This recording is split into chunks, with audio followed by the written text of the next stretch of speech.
Se você tá usando a técnica Grey Rock, da pedra cinza, no relacionamento com um narcisista e ele ficou pior, presta atenção nisso antes de você desistir. Eu vou te explicar exatamente qual é o princípio por trás dela e o que está acontecendo com o teu parceiro.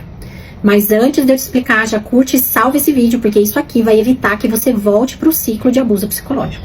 Eu sou psicóloga, tenho mestrado em análise do comportamento e sou pós-graduanda em neurociência afetiva. E a minha especialidade é tratar de pessoas que vivem em relacionamento narcisista e tóxico e não sabe como lidar com esse tipo de pessoa. Muita gente começa a usar o Grey Rock e aí quando a pessoa piora, você começa a pensar: ai, deu errado, ele tá ficando pior, melhor é voltar a agir como era antes. Isso aqui não funciona. Mas isso não é verdade. Você que não sabe o princípio por trás da técnica. Antes, o comportamento dele funcionava assim. Ele provocava, você reagia, ele ganhava a atenção que ele queria. Isso é um princípio da psicologia comportamental chamado reforço positivo. Agora, quando você usa a técnica da Grey Rock, ele provoca e você não reage. Entra um outro princípio da psicologia comportamental, que é a extinção. E o comportamento humano, do cachorro, do gato, do pombo, do rato, dos mamíferos em geral, são regidos pelas mesmas leis de comportamento, sabia? Você não é tão diferente assim não, sinto te informar.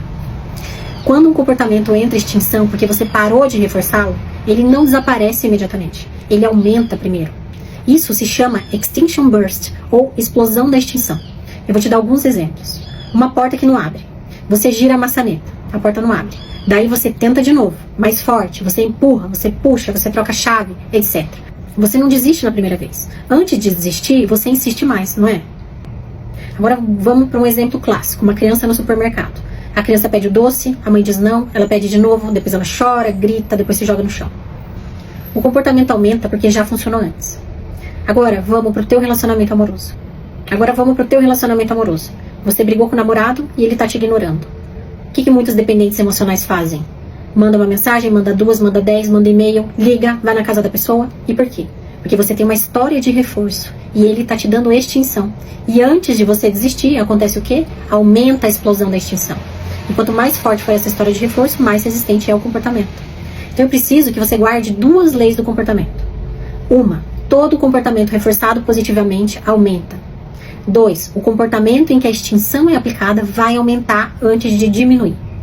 Resumindo, quando você para de alimentar um comportamento, ele vai tentar sobreviver antes de desaparecer. Entendeu? Então comenta aqui, eu entendi, para eu saber se eu fui claro o suficiente e se eu consegui te ajudar. E compartilha com alguém que acha que está tudo piorando, quando na verdade o que está acontecendo é exatamente o contrário. Está funcionando.